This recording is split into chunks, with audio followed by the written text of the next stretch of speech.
kamu mau minta tolong apa?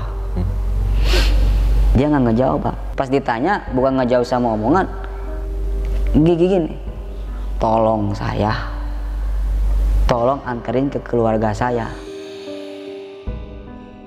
Pas saya narik timba, lumayan dalam kan, narik timba, saya sambil ngomong gitu, tolong ini nggak jelas kata saya. Udah kalah kata saya, usir aja gitu kan, ngomong kayak gitu. Wah, pas narik, tiba-tiba ada sosok gini nak. Entah itu udah 2 hari atau sehari ya kejadian itu, saya nggak tahu. Cuman kalau dilihat dari bekas galiannya itu kayak belum lama lah, paling 2 hari lah. Wah, kata saya udah gali-gali, adalah segini mani dalamnya.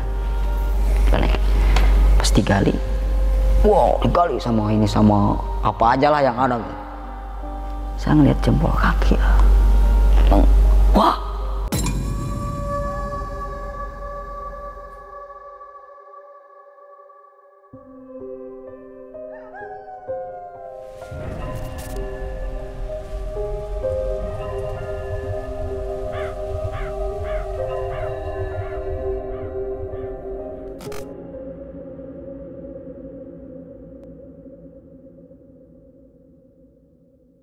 itu kalau nggak salah malam kedua itu.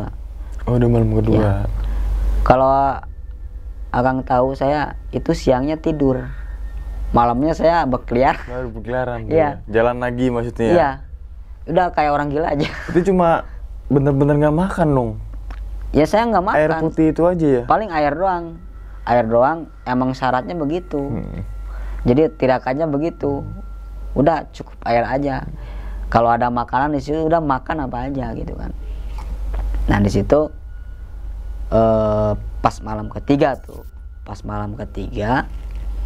saya lari lagi ke menuju tempat Talaga Bodas tuh.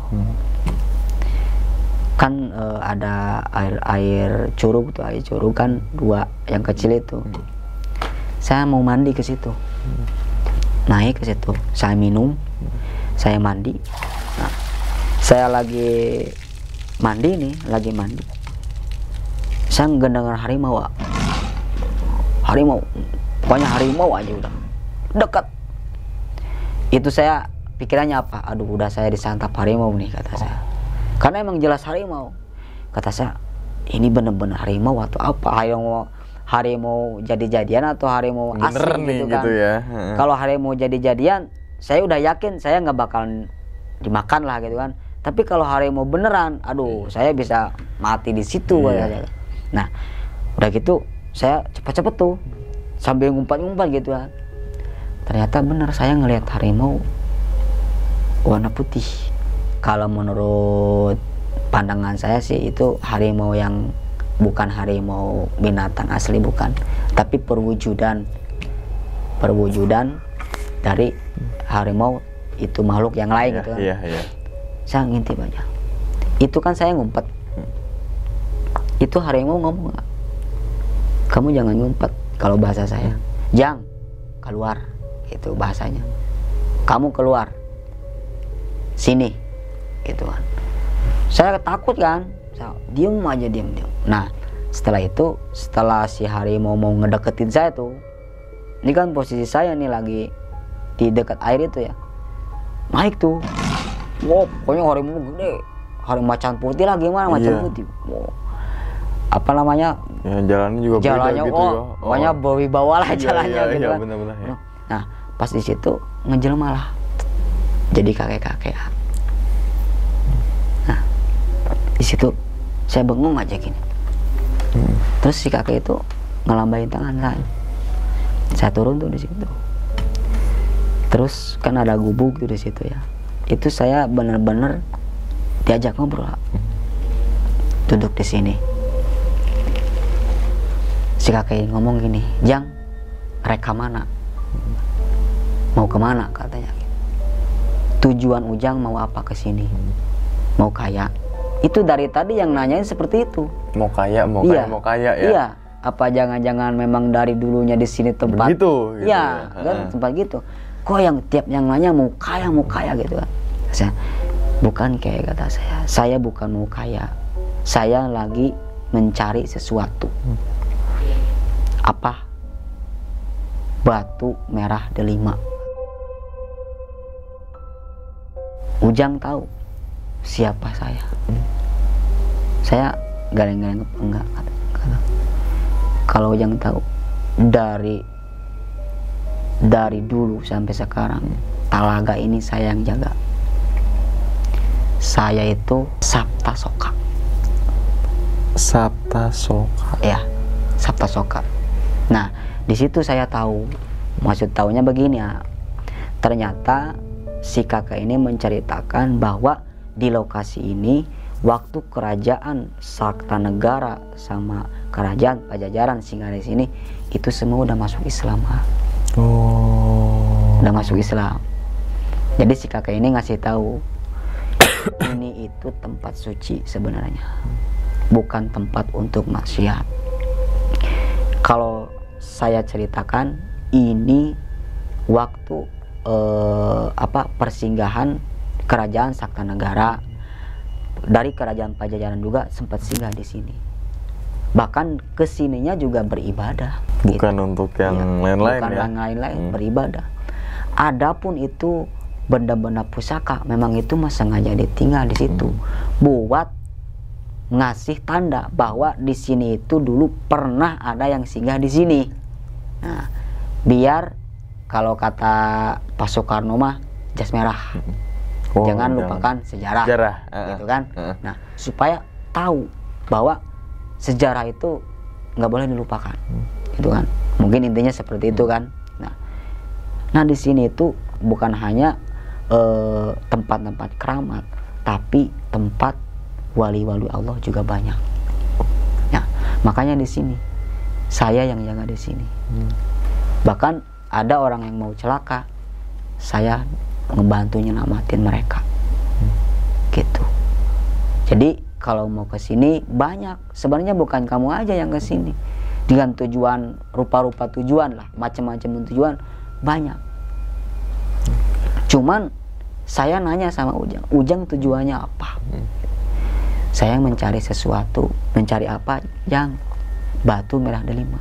Hehehe, ketawa. Kalau bahasa kita mah Ujang itu udah kebelinger katanya gitu. Ngapain nyari-nyari barang yang nggak ada katanya. Nah, saya heran kan, mas saya sih kayak barangnya nggak ada. Yang setahu saya ya, merah delima itu kan berbentuk batu, batu akik gitu kan. Bahkan dicari sama orang-orang gitu kan. Bahkan itu jadi pusaka sakti lah kata saya. Dari zaman para wali sampai zaman saya, yang namanya merah delima itu gak ada. Kalau batu banyak, warna merah mungkin ya. Batu yang warna merah banyak. Tapi kayak saya bener-bener pengen memiliki batu itu. Sebelum kakek ngejawab pertanyaan Ujang, kakek mau bertanya, yang kamu tahu, yang Ujang tahu, merah delima itu seperti apa? Oh, malah nanya balik dulu ya? Ya, yang Ujang tahu. Kata saya, yang saya tahu merah delima itu buat ilmu kekebalan, terus buat ilmu kekayaan. Bahkan ada orang bilang bisa menghilang. Kata saya, siapapun yang memiliki barang itu udah orang sakti lah gitu. Ketawa lagi tuh sih. Kamu udah dibodohin katanya. Gitu. Banyak orang seperti kamu. Kamu jangan terbawa orang-orang serakah. Saya tahu manusia itu serakah. Ada jawaban kayak gitu. Jawaban yang kedua kali itu saya disebut serakah. Kata saya, ini kena. Padahal kan tujuan saya kan yang namanya serakah itu kan pikiran saya waktu itu orang mau kaya ya, serakah gitu kan. Ya mungkin termasuk juga ya saya serakah gitu. Kata si kakak gini, kalau kamu pengen tahu batu merah delima itu seperti apa? Kakek kasih tahu. Itu bahasa Siloka, Jang. Nah, ini isinya. Ini saya baru ngerti di sini nih. Oke. Itu bahasa Siloka kalau bahasa daerah ya. Kalau sekarang bahasanya filosofi ya. Itu filosofi yang harus kamu gali, katanya. Kamu jangan asal nerima bahasa dengan mentah-mentah. Kamu harus belajar menggali bahasa itu. Tadi kamu mencari merah delima. Kamu gali arti kata dari dua bahasa itu. Merah delima. Kata saya, kayak saya nggak ngerti, kata saya gitu kan. Maksud kakek apa? Gini, batu itu cuman gambaran, cuman benda, bentuk yang dibikin-bikin oleh manusia. Nah, kamu pengen batu yang asli apa batu yang palsu? Kalau batu yang palsu yang berbentuk merah delima, banyak di pasar juga yang jualan. Saya inget tuh kata-kata kakek saya tuh, ngapain kan ngomong gitu kan? Oh iya, yang ngapain? pertama sebelum berangkat. Iya, ngapain kamu nyari-nyari batu merah delima jauh-jauh? Udah di pasar banyak kan. Kakek saya, lah, saya ingat ke situ. Kok ngomongnya kayak udah dikatain sama kakek saya gitu kan. Nah, terus maksud kakek apa? Kata saya, kakek bisa nyebutkin bahwa bahasa Siloka seperti apa? Digali itu merah, karena dua kata tuh, merah delima. Satu, merah, perwujudan dari merah ini ada dua. Nah, bisa berbentuk darah, bisa melambangkan orang yang berani, katanya gitu. Itu baru merah. Dalam arti merah itu darah, darah seorang pemberani yang berani menumpangkan darah demi Ibu Pertiwi. Itu yang namanya merah delima. Yang kata Ujang, tiada seorang pun yang bisa memiliki merah delima. Sebenarnya merah delima itu bukan untuk satu orang, tapi untuk seluruh negara yang ada di negara ini, termasuk Indonesia. Lah, kok nyambung ke situ, kata saya. Tadi kan kakak udah bilang, kalau bahasa yang dibahasain sama si kakek begini, darah suci nyirami Ibu Pertiwi. Itu bahasanya. Cuman saya gali lagi tuh, darah suci nyirami Ibu Pertiwi, gitu kan.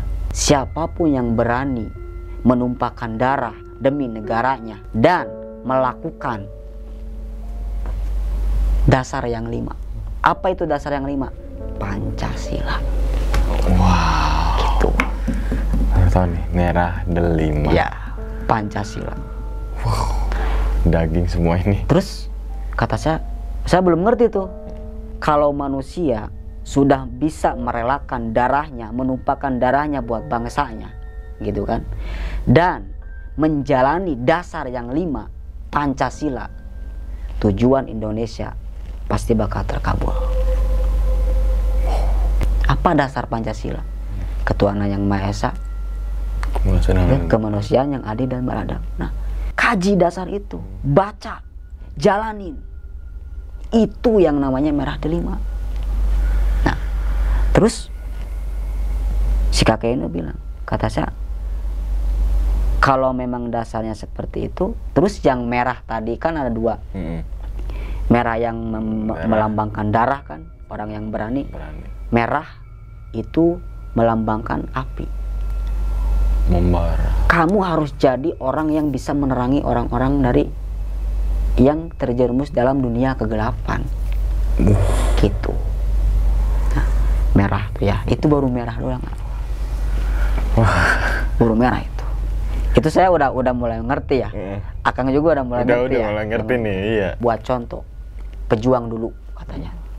Pejuang dulu itu punya darah merah delima karena sudah rela ikhlas menjalankan dasar yang 5 itu. Itu buat pejuang-pejuang yang dulu. Akhirnya kan Indonesia merdeka. Kata saya, Langsung ya. iya, kata saya benar. Bener. Benar, kata saya. Mengerti kan? Ngerti, berarti kayak ekspresi kayak Kang Omat kayak gitu kali, kayak Iya, gitu ya. iya, saya tiba-tiba, kata saya, kayak gini artinya iya, itu. karena orang yang ikhlas, nah, terus berani menumpahkan darah demi bangsanya kan, terus ngejalani panca yang 5 itu. Iya. Tadi kan baru dasarnya, sekarang lari ke dalima. Kakek mau nanya, surat apa yang dalnya 5 dari Al-Quran? Saya ditanya gitu. Saya mikir, surat apa kata saya yang jualan? Masa apa namanya? Nggak tahu. Tiap hari dibaca, dari sholat juga sering dibaca. Surat apa katanya? Langsung saya jawab, Qul huwallahu ahad. Itu Qul huwallahu ahad. 1. Allahus somad. 2. Lam yalid walam yulad walam yakullahu kufuwan ahad. 5. Ngerti belum? Ngerti. Wow. Dal 5 itu dalam arti kata zal. Kalau kamu mau tahu sejarah, zaman Wali Songo, orang-orang masyarakat suruh nyari merah delima. Tapi sayang, semua orang pemikirannya nggak menggali bahasa itu. Yang suruh Wali Songo nyuruh nyari merah delima itu bukan berbentuk batu, tapi cari surah yang ada merah delima. Merah maksud delima di situ kan dalnya. Cari surat yang ada dalnya 5. Gitu kan. Merah delima. Kita sambungin sama panca yang 5 tadi. Qul huwallahu ahad. Di situ surat sudah menandakan bahwa tiada Tuhan selain Allah. Allah tetap satu.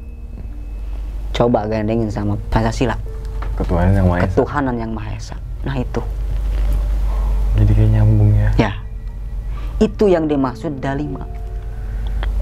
Qul huwallahu ahad. Ketuhanan yang Maha Esa.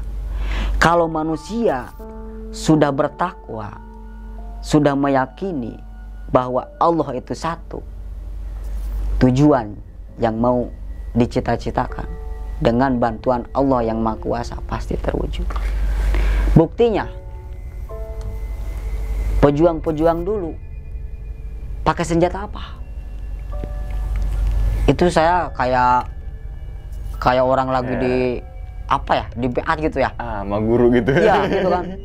Pejuang-pejuang dulu ngalahin kolonial Belanda katanya bambu doang, bambu runcing ya. Iya, kalau secara logika bambu runcing apa sih kekuatannya? Paling sebelum kita nusuk tembak duluan. Tapi Allah berkehendak dengan bambu penjajah bisa tumbang. Itu karena apa? Karena Allahu ahad, pertunggal Allah. Itu. Nah, terus Allahu somad. Tempat meminta itu Allah. Bukan kuburan. Bukan tempat-tempat pertapaan. Bukan gunung, bukan batu. Allahu somad. Mintalah kepada Allah, katanya.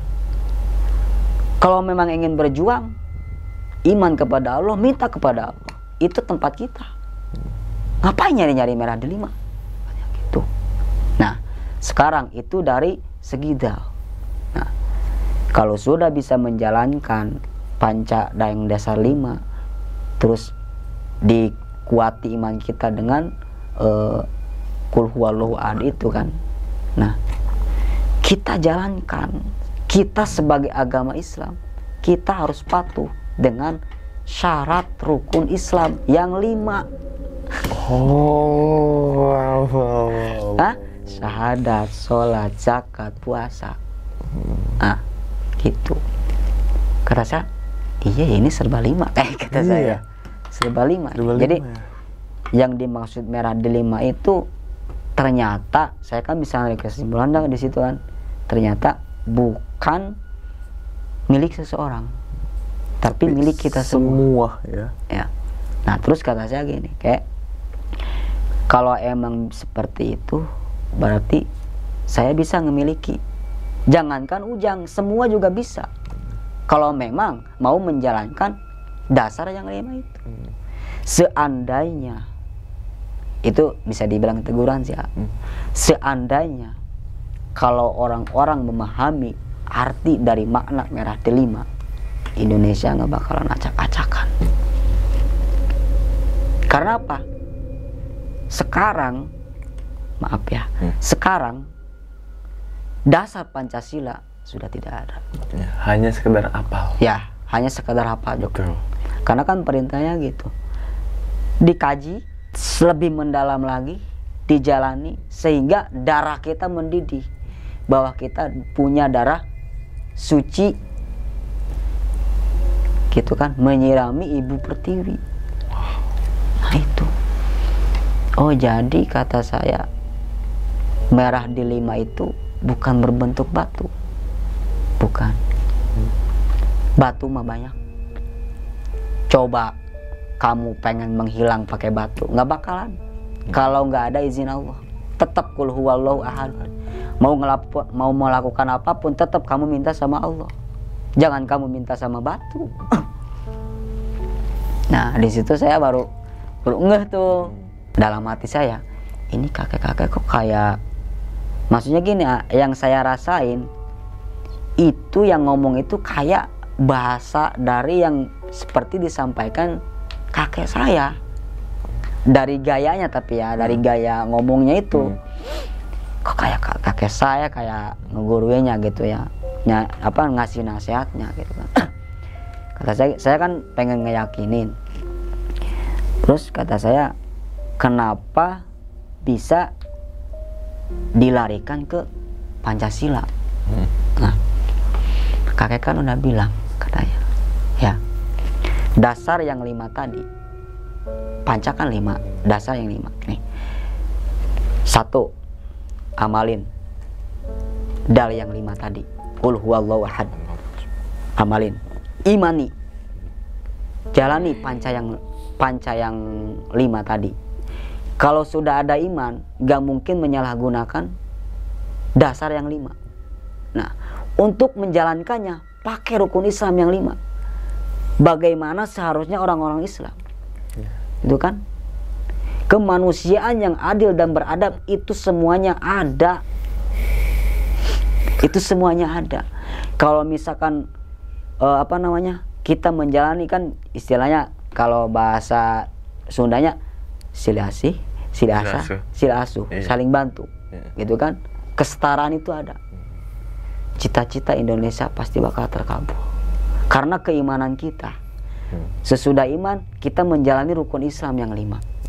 Sesudah kita menggeluti ini, sudah tertancap dalam hati kita, kita menjalani Pancasila itu, panca yang 5, nggak bakalan belok, lurus. Oke, paham. Paham kan? Jadi pintar semua nih, gitu kan? Masalahnya gini kan, memang jarang yang tahu sih. Ya, ini saya juga jujur baru tahu. Jarang yang tahu. Tapi ini pengalaman saya. Iya. Kalau versi yang lain nggak tahu lah gitu kan. Cuman ini pengalaman saya, yang jelas ini pengalaman benar-benar ilmu buat saya. Bahkan kalau yang ngerasa nih, ini ilmu buat semua. Kita sebagai warga Indonesia harus bisa menjalankan, harus jadi pemilik merah delima. Itu aja. Bukan batu merah delima, beneran ada ya? Ya, emang ada batu. Iya. Cuma kan batu bisa dipalsukan. Betul. Ya kan? Udah bangun mesin-mesin lah pokoknya ya. Kalau batu bisa dipalsukan, tapi kalau intisari dari merah delima itu nggak bakalan bisa dipalsukan. Betul. Dan itu gitu. Kejawab tuh. Itu yang sebenarnya merah delima yang asli itu ada di diri kita kalau kita berani mengkajinya. Iya, gitu. Iya. Tidak apa namanya, Mbak Siloka ya? Ya, itu filosofi lah ya, filosofi lah, bahasa filosofi. Karena itu kok lambang sebenarnya. filosofi perbentukan dari antara dua kata, merah, delima.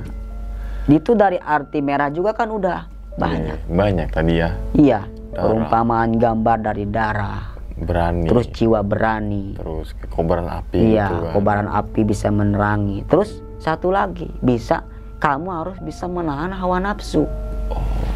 Kalau kita bisa menahan hawa nafsu, kita nggak bakalan serakah. Hah? Hanya untuk orang-orang serakah lah yang bisa menyimpangkan apa dasar yang 5 itu. Bener nggak? Bener. Sepakat. Ya, bener. Sepakat. Kenapa negeri ini bisa hancur? Kenapa rakyat ini bisa ada keruh antar perang saudara begini. Karena memang dasar yang 5 belum dikuasai. Ya, cuma yang tadi inget di otak. Ya, intinya yang harusnya lambang merah itu dijadiin api buat penerang, dijadiin buat menahan hawa nafsu, kita malah ngikutin hawa nafsu. Dan akhirnya kepedulian kepada yang lain nggak ada, cuma memikirkan diri sendiri. Karena apa? Timbul rasa nafsu, serakah gitu. Dikarenakan keimanan yang tadi kul huwallahu ahad belum dikuasai. Coba kalau kita ada iman, pasti kita mikir 2 kali kan. Kita beriman kepada Allah, ya. Kita beriman kepada Allah. Kita agama Islam. Sedangkan dari Islam kita tidak boleh berbuat seperti itu karena memang itu larangan. Bisa berarti kan ngejalaninya yang seharusnya dijalani, ya, nggak bakalan menyimpang. Itu isi dari merah delima. Itu benar-benar ilmu buat saya lah gitu, bahkan buat semua lah. Akhirnya kan pada tahu semua kan, ternyata itu merah delima yang asli seperti itu.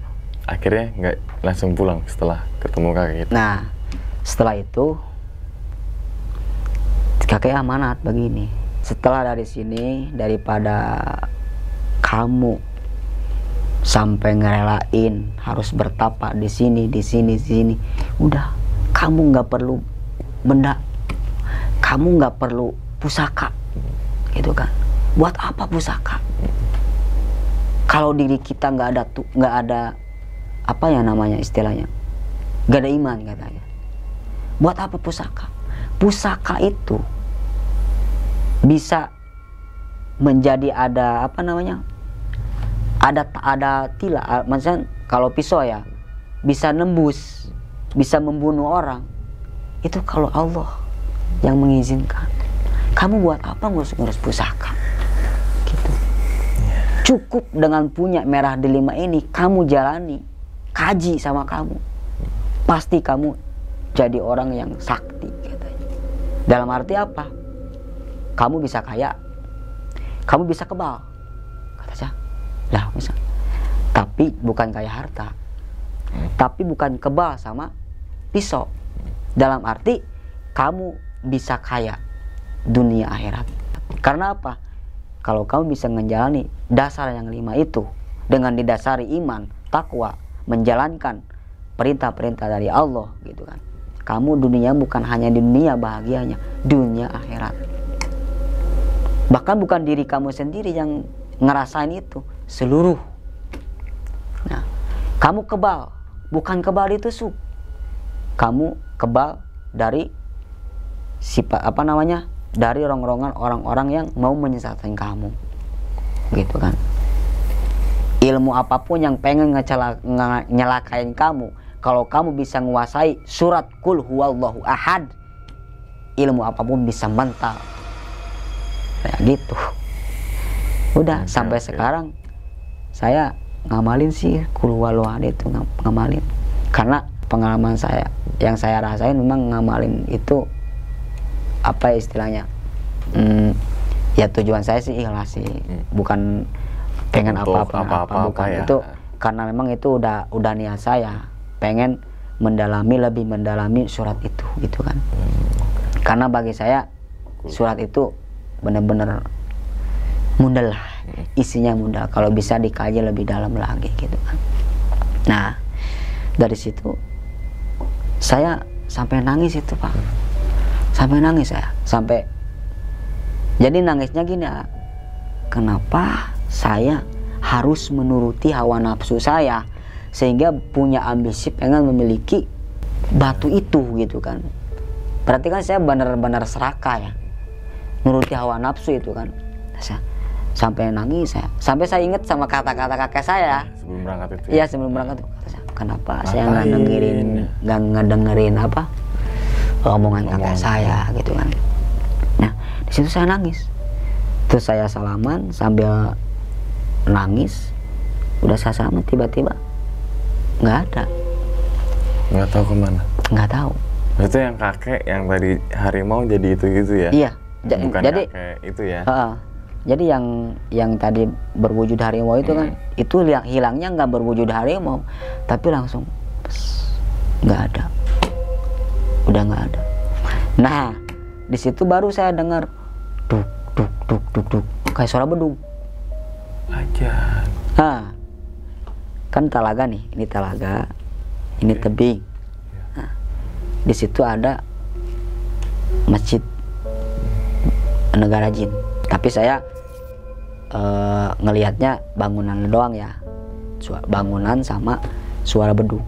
Itu jelas-jelas lagi beribadah mungkin ya, karena jin juga kan ada yang Islam kan. Nah di situ kata saya, ini udah bedung kali ya, udah subuh kayaknya. Nah di situ saya udah tuh turun lagi ke tempat yang tadi tuh, ke Ciengang. Terus saya lari lagi ke tempat pemukiman bekas bangunan Belanda itu, yang kotak itu ya. Di situ kan ada air juga kan, air keran di situ. Saya minum dulu di situ. Saya istirahat dulu di situ. Itu kata-kata yang tadi disampaikan sama si kakek itu, sama siapa tadi namanya, lupa lagi. Sabta Soka ya. Itu bener-bener terngiang-ngiang gitu. Kedengarannya itu kayak masih ada gitu kan. Nah ternyata di talaga itu ada penjaganya, yaitu si kakek itu. Bahkan dia nggak ngeganggu, bahkan dia kalau ada orang yang mau ngelakuin hal yang nggak bener, dilurusin gitu. Nah di situ saya baru percaya bahwa di tempat itu ternyata bukan tempat sembarangan seperti halnya tempat-tempat wisata yang lain. Jadi intinya di sana itu banyak karomah. Iya, tapak tilas para wali, tapak tilas zaman kerajaan juga ada, gitu kan. Nah, sudah itu nggak tahu ya saya jam berapa ya. Karena yang dengar saya beduk tadi ya, itu saya juga nggak mastiin itu jam berapa. Karena emang waktu itu keadaan masih malam juga sih ya. Nah di situ dikarenakan saya istilahnya udah mulai kerasa lapar nih ya, saya lapar kata saya nyari makanan apa gitu. Nah saya ngelihat ada sebatang kayu berdiri kayak tongkat lah, berdiri gini. Saya ambil tuh, itu dicabutnya susah. Saya ambil, kata saya, lah ini apa, kata saya. Kalau emang ini buat saya, coba lepas lah. Ternyata nggak bisa. Tetap nancep. Nah udah gitu, si tongkat itu tiba-tiba hilang kan, gitu. Ini pertanda apa, kata saya gitu. Nah setelah di situ kurang lebih saya turun dari lokasi itu ke rumah, kalau nggak salah saya jam 5 lah, setengah 6 subuh saya udah nyampe kampung pemukiman saya gitu kan. Udah nyampe di situ. Pas saya masuk ke rumah, kan ada ponakan saya tuh, yang cewek masih kecil sih. Tiba-tiba pas ngelihat saya langsung kejang gini, melotot gitu, gini aja. Terus kata bibi saya, itu kenapa si Neng itu kenapa? Nggak tahu kata saya, apa saya buka langsung dia langsung kejang gini. Nah, dia lama kejangnya, sampai mau maghrib lagi. Udah diobatin gimana gitu ya, bener-bener nggak bisa ini. Udah manggil dokter apa ya, bisa gini aja. Dikiranya step ya. Kalau anak kecil biasanya step. Dikanya step. Itu umurannya kalau nggak salah 15 tahunan lah. Oh, Iya, 15 tahun gini aja. Udah ngerti lah, udah paham. Gini aja. Nah, singkat cerita pas maghrib tuh dia bertingkah aneh. Kayak gimana ya? Jadi kayak orang yang mau ngelepas ikatan lah. Gini-gini aja. Gitu kan. Sambil tolong saya gitu kan. Tolong saya gitu kan. Terus itu sih si Neng kenapa? Nah, udah gitu saya ngerasa ya takutnya ya kan habis pulang dari tempat kayak gitu ya, takutnya ada yang ikut gitu kan. Kamu siapa? Kamu dari tadi saya panggil nggak nengok katanya. Emang kamu nggak dengar saya minta tolong? Lah, kata saya nggak dengar orang yang minta tolong, kata saya. Kamu ini saya minta tolong dari tadi, dari mulai kamu ke situ saya ngikutin katanya. Atau kenapa nggak bilang dari tadi, kata saya gitu. Tadi saya manggil sambil marah-marah itu, tolongin saya. Pokoknya kalau saya nggak ditolong, kalau kamu nggak mau nolongin saya nggak bakalan keluar di sini. Tuh ngomong kayak gitu. Gitu. Ini maksudnya mau nolongin apa gitu kan? Apa maksudnya gitu kan? Udah gitu pas ditanya gitu bukannya nggak jawab. Naik ke tembok. Naik pokoknya. Wah kayak Spiderman lah gitu ya. Iya kayak sambil nyakar itu tuh bahkan ada bekas cakaran juga di tembok dari kuku itu. Kedengaran gitu kan sambil ngomong katanya. Kalau memang terus saya manggil kakek saya tuh. Kayak itu sih Neng kenapa? Aduh katanya. Emang kamu baru datang kata kakek saya. Lagian bawa kayak gitu kata kakek saya. Terus gimana kayak? Udah turun kata kakak saya. Turun tuh. Ditanya, kamu mau minta tolong apa? Dia nggak ngejawab Pak. Dia nyari apa ya? Kayak ngegigit gini. Tulis ke ini. Berarti berdarah dong. Ke tembok ya. Berdarah ngigit. Pas ditanya bukan ngejauh sama omongan. Gigi gini. Tolong anterin ke keluarga saya. Itu tulisannya gitu. Masa ini maksudnya apa? Nah di situ kan saya capek ya. Jam lumayan lama sih itu. Kalau nggak salah 9:30 itu. Kan di rumah kakek saya ada sumur ya. Ada sumur. Saya sempat gimana ya? Arah juga ya. Sempat marah-marah. Rasa minta tolong tapi nggak ngasih tahu apa motifnya gitu kan. Tolong apa gitu kan. Saya sompral ngomong, atau udah keluar aja gitu kan, udah nemuin saya aja langsung, kenapa harus ponakan saya yang jadi sasaran gitu kan. Itu saya sambil jalan ke kamar mandi. Nah kan ditimba tuh. Itu mah bisa dibilang lucu ada, takut ada, karena memang dari omongan saya juga. Pas saya narik timba, lumayan dalam kan, narik timba, saya sambil ngomong gitu, tolong ini nggak jelas kata saya. Udah kalah kata saya, usir aja gitu kan, ngomong kayak gitu. Wah pas narik, tiba-tiba yang ditarik sama timba saya tuh, tok, ada sosok gini ya, emang perempuan tapi telanjang. Jadi keadaannya begini nih, si ininya diikat gini ya, ininya diikat ke sini nih kalau nggak salah, diikat ke sini, terus ininya juga ada bekas ikatan, ngejulur ke bawah sambil ngelototin saya gini aja, ngelotot gitu. Astagfirullahaladzim, saya langsung banting ember tuh, langsung lari karena kaget ya. Padahal kan bukan sekali dua kali ya saya nemu kayak gitu, tapi gitu, mungkin di situ dalam posisi saya benar-benar sadar ya di situ ya. Udah saya banting ember, astagfirullahaladzim, langsung lari tuh. Langsung, oh udah capek lah gitu kan. Ada apa kata kakek? Aduh, katanya nggak tahu kayak kata saya. Ada orang yang gelantung di sumur gitu kan. Nah, udah gitu si adik saya bangun tuh, mengambil sarung saya nih, ngambil sarung saya, narik saya, terus megang sama saya. Tolong saya, keluarga saya lagi nyari-nyari, anterin saya ke keluarga saya. Itu saya nggak tahu, tek langsung tang tang tang tang tang tang tang tang.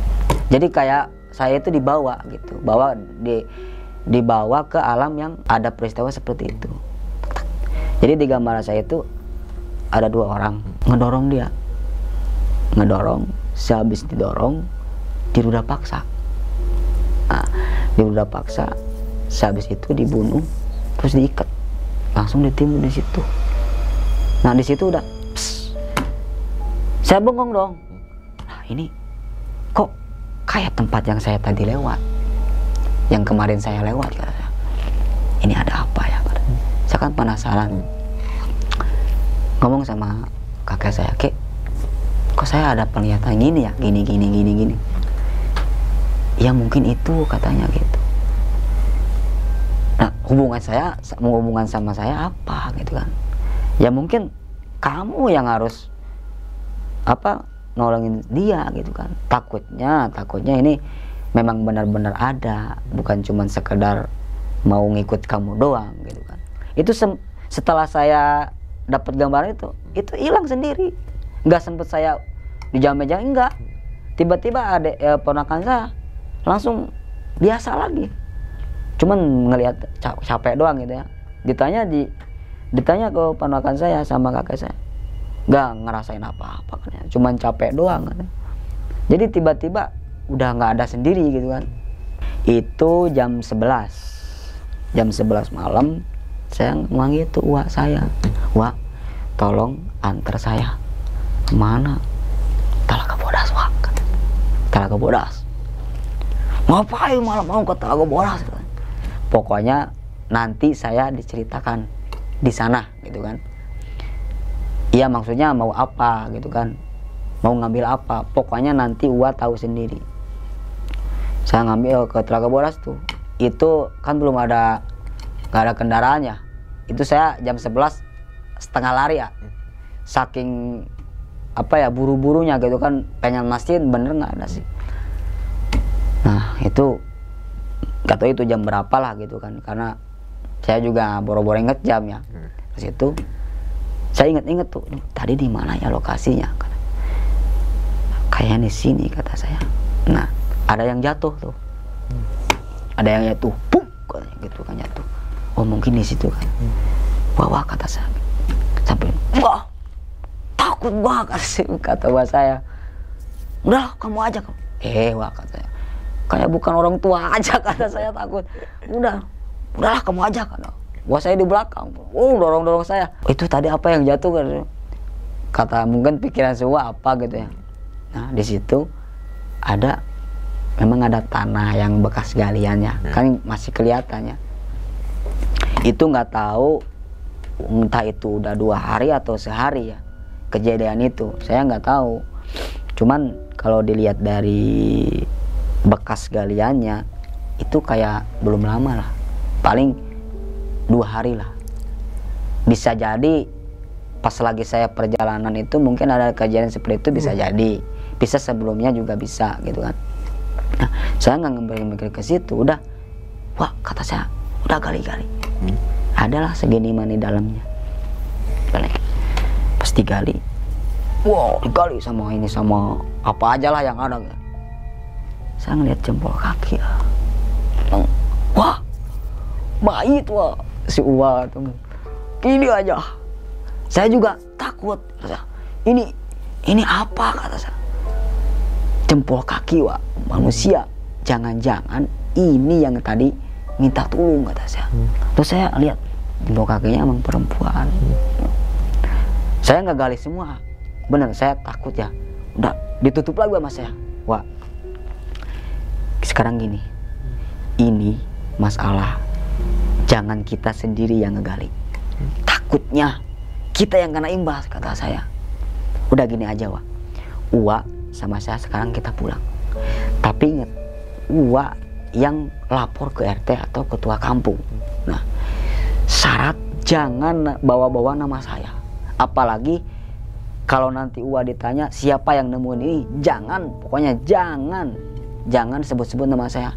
Meskipun Uwa jelasin, mereka nggak bakal ngerti, entar dikiranya saya yang ngelakuin hal itu, kata saya. Oh iya ya, katanya. Ya coba deh, kata saya, Uwa pikir kalau Uwa nggak jelasin hasil perjalanan saya nemuin ini, polisi ngerti nggak, kata saya. Terus orang-orang yang selain polisi bakal nanggepin nggak cerita kita? Nggak bakalan Wak, kata saya. Udah pokoknya bilang aja Uwa lagi di kebun nemuin ini, gitu aja, jangan kesana kemari, pokoknya ini laporin. Nah besoknya baru rame.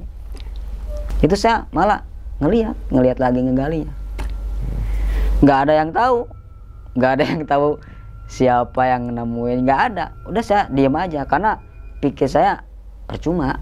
Maksudnya percumanya meskipun saya ngomong jujur atau gimana, karena kan ngasih taunya bukan hal-hal yang bisa dibilang dimengerti oleh akal gitu kan, nggak bisa. Saya juga ngejelasinnya harus gimana gitu kan. Udahlah saya ngelihat aja lah, kata saya.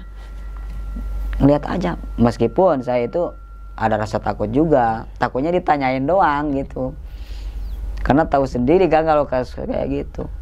Nah ternyata setelah diotopsi, ternyata gambaran yang saya nemuin itu benar, sama wanita itu dipaksa dibunuh, diikat.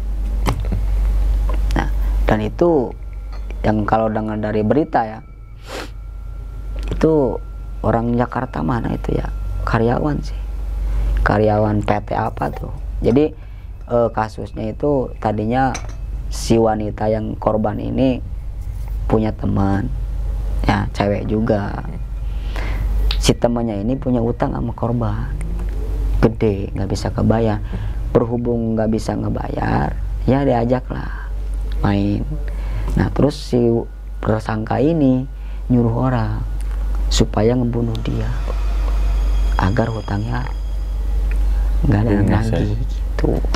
Akhirnya yang emang sih tadinya si tersangka nyuruhnya ngebunuh doang, nggak harus mungkin kan ya, yang namanya kayak gitu ya, mungkin nyari kesempatan juga ya, terjadilah kejadian seperti itu.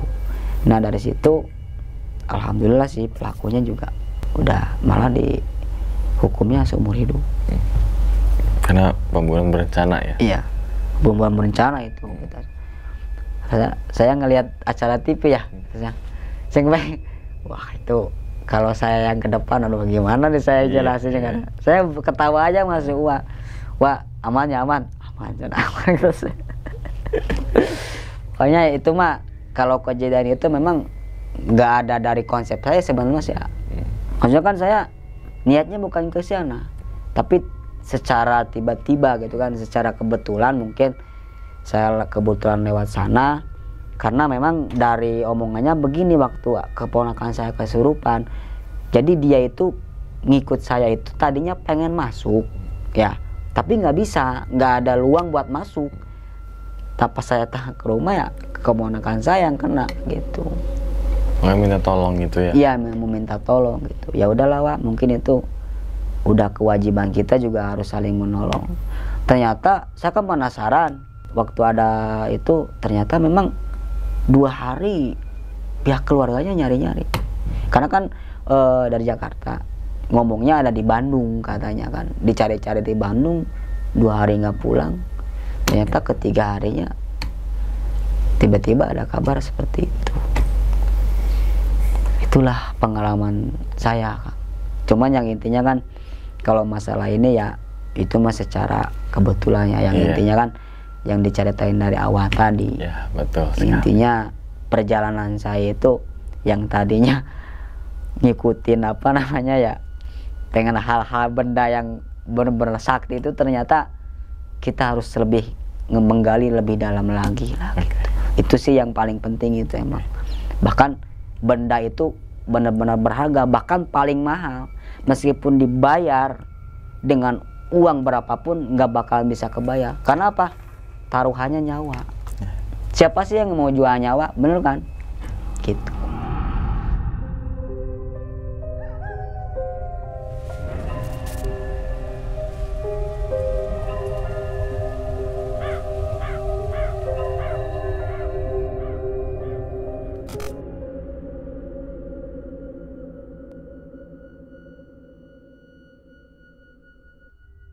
Nah, gitu ya teman-teman semua, cerita dari Kang Omat nih.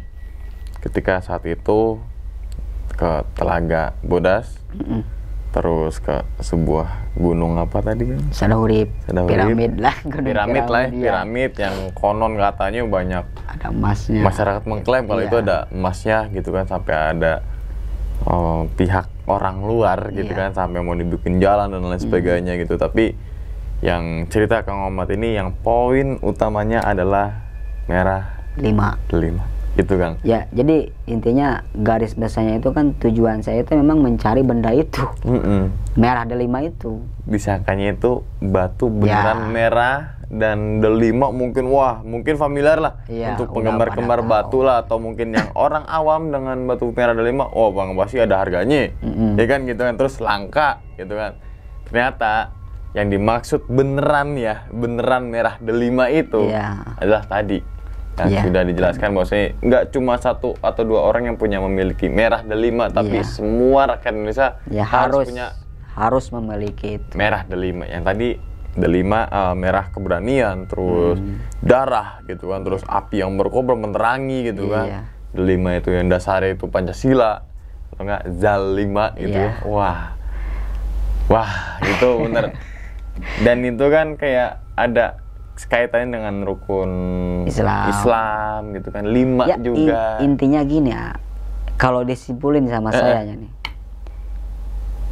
merah delima itu sebenarnya pekerjaan yang harus kita kerjakan hari-hari sebenarnya gitu kan.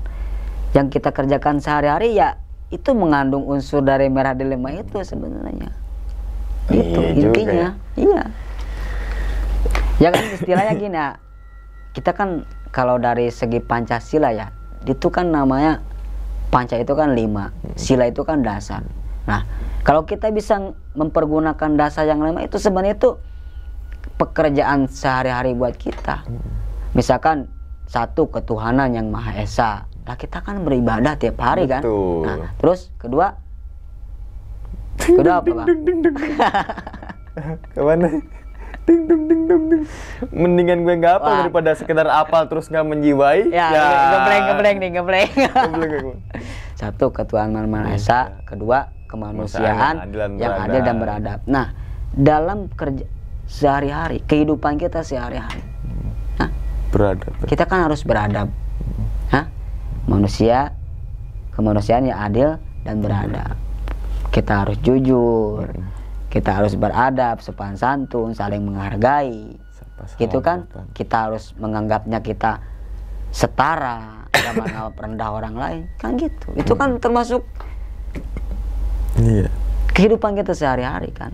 Tanya lagi nggak Pancasila yang ketiga? Udah siap nih? Enggak deh, takut ngebleng. Persatuan Indonesia. Udah nyiapin, pasti nanya lagi. Udah nyiapin Persatuan Indonesia. Tapi udah kebaca. Ya yang intinya ya yang namanya kita kan sering lupa. Tapi yang intinya isinya daripada sekedar hafal. Ya yang lebih bagus lagi ya, kita harus hafal, mengkaji gitu kan, isinya seperti apa ya, gitu. Harus mengkaji lah. Nah, pokoknya dalam cerita Kang Omat ini kalau saya simpulin memang horornya horor penuh teka-teki ya Kang. Bukan horor kan banyak kan orang kan horor yang serem ya. Horor serem dalam artian nampak gitu kan, serem. Tapi ini horor teka-teki, dan kalau tadi kita dari awal mendengarkan itu kayak ini bukan cerita horor, tapi ini adalah mencerdaskan ya mungkin pengetahuan ya, dan juga kayak kita tuh ngaji sejarah. Karena intinya gini, orang Indonesia itu satu harus cerdas. Cerdas dari berbagai hal apapun, biar kita nggak ditindas orang lain gitu. Kalau kita cerdas, kita harus benar-benar lebih cerdas. Orang Indonesia harus lebih cerdas. Dari segi ilmu, itu kan, dari segi adab, dari segi keberagaman kita sebagai warga Indonesia, kita harus lebih cerdas. Gitu. Wah, oke. Ya, Kayaknya intinya bakal ada segmen ngaji sejarah. Intinya gitu kan. Jadi bisa dibilang ya, kalau dalam cerita horor kan yang pastinya serem. Iya, betul. Ya kayak kemarin aja sih ya, yang cerita yang di Cikuray. Itu saya suka Ya, kalau cerita itu kan gitu.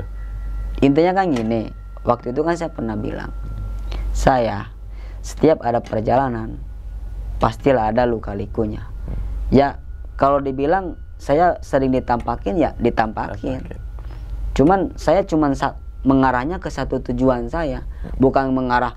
Saya sebenarnya waktu pengalaman saya perjalanan itu, bukannya saya nggak lihat hal-hal yang serem, bukan. Tapi saya tertuju ke satu tujuan saya, gitu. Yang penting tujuan saya tercapai, gitu kan. Tujuan saya ini. Itu yang saya, bukannya berarti saya nggak ditampakin. Siapa sih yang nggak nyangka, misalkan di tempat kayak gitu nggak ada tempat seram, nggak ada makhluk-makhluk seram, pasti ada. Cuma saya nggak ngarepin itulah, udah masing-masing aja, maksudnya gitu. Jadi kan analoginya ke kehidupan, Kang, ya? Iya.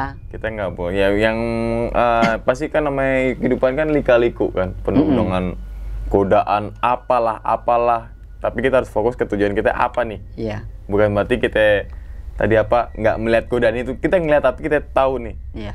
Oh, nih temenin kita ngajakin nih, udah lanjut aja gitu kan, kayak gitu ya. Jadi analogi seperti itu tuh sebenarnya sering yang tadi dibilang Kang Omet, kehidupan sehari-hari tuh kita udah merasakan hal tersebut. Terus, gitu. Yang saya lebih kagum lagi ya, kenapa manusia, kita sebagai manusia yang bisa dibilang punya akal sehat lah, kok bisa kalah pemikirannya, maksudnya ya, kalah dengan ya makhluk-makhluk kayak gitu. Ya yang ngobrol sama saya tadi ceritain itu emangnya siapa? Itu kan bukan manusia. Bisa dikatakan jin tapi berwujud manusia. Bisa berkata, bukan berarti saya bisa ngobrol saya jin, bukan. Nggak ada manusia biasa seperti kita nggak bisa ngelihat jin. Cuman Rasul doang yang bisa ngelihat jin. Ya kita bisa ngelihat, tapi sosok yang menampakkan, mungkin si makhluk itu menampakkan wujud manusia. Bukan berarti kita ngobrol dengan jin. Itu yang saya kagumi itu. Kenapa akal sehat manusia bisa kalah sama sosok seperti itu? Itu. Jadi bahkan sewajarnya lah kalau mereka itu bilang manusia itu serakah. Memang sewajarnya. Iya juga. Emang manusia serakah. Ya emang serakah. Kan tadi yang dimaksud, yang itu balik lagi yang merah delima itu kan, tadi kan ada kekayaan, terus kebal, terus hilang. Ternyata itu filosofinya tadi yang udah dijelaskan tuh di cerita itu kisoka ya bahasanya siloka gitu. Silokanya itu dia emang masuk juga ke logika gitu kan, yang dimana kita harus dapat mempunyai merah delima supaya kita kayak dalam artian bukan harta gitu kan, tapi kayak dunia akhirat gitu kan. Itu pokoknya ini daging semua sisinya, daging semua insya Allah. Jadi dikit lagi Kang. Boleh. Intinya gini ya, kita itu kalau mau nerima sesuatu jangan asal nerima. Ya, ibaratkan gini, kalau kita dikasih kacang jangan cukup lihat kulitnya aja, lihat dalamnya. Itu intinya. Misalkan ada yang ngasih sesuatu, nah kita harus kaji dulu nih, apa nih sebenarnya nih. Nah dalam arti cerdas itu di situ. Di situ ya. Ya. Ini apa nih motifnya nih, gitu. Apa tujuannya? Apakah ada sesuatu? Apakah itu sesuatu itu bisa manfaat bagi kita, atau bisa malah sebaliknya, gitu. Jadi jangan asal nerima, tapi harus cerdas-cerdas menggali sesuatu hal yang tidak kita pahami. Intinya itu. Jadi yang tadi analoginya udah kacang jangan lihat dari kulitnya tapi isinya. Kalau teman-teman Idul Fitri jangan lihat kalengnya tapi isinya. Siapa tahu orang ginang. Gitu kan. Siapa tahu kita udah bisa wah ini rengginang nih. Ya. Tapi pas buka ternyata bukan. Ya, Tetap lontong malah. biskuit. Ya, lontong sayur. Oke, sekali lagi makasih banyak Kang Omad yang udah membagikan cerita, dan ini banyak banget dagingnya. Semoga teman-teman semua habis nonton ini cerdas gitu ya. Maksudnya dalam artian tidak nggak simpang siur atau apa namanya. Oh ternyata ini ya, ternyata ini ya, ternyata ini. Mungkin insya Allah sudah kejawab gitu. Insya Allah ya. Dan ya tadi gue nggak bisa ngomong apa-apa lagi nih, sumpah apa lagi yang di bagian tertentu yang tadi. Wah, diemnya gue tuh apa nih? Wah gitu loh. Karena apa namanya, yang diceritakan oleh Kang Omad ataupun pengalaman Kang Omad memang bukan sekedar bercerita gitu kan. Yang tadi sudah ke belakang dulu, ke belakang. Jadi biar kita tahu dulu apa sih yang tadi gunung piramid itu. Gunung piramid bukan berarti di Bondowoso itu ya, iya, bukan. tapi yang di Garut itu ternyata dulunya begini. Jadi tahu gitu. Apakah mungkin sejarah-sejarah di gunung di Indonesia itu dulunya memang sebuah keraton, terus kan ada cerita bahwasanya Gunung Semeru dipindahkan ke Jawa Timur, terus ceceran itunya kan ya mungkin ya nggak tahu lah. Ya namanya kan ada perubahan alam. Oke. Dan ingat teman-teman semua, cerita dari Kang Omad ini bukan untuk nakut-nakutin teman-teman semua ketika mau berkunjung ke tempat wisata ataupun kemanapun gitu kan. Ketika teman-teman semua tadi ke wisata apa bang? Telaga Bodas dan lain sebagainya, tapi ambillah sisi positifnya dan buang sisi buruknya. Sekian dulu pada video kali ini, dan nantikan video-video gue berikutnya. Hal gaib itu muncul ketika sugesti kita buruk. Wassalamualaikum warahmatullahi wabarakatuh. Selamat beristirahat. Terima kasih banyak Kang. Alhamdulillah ya Allah. Bungkus.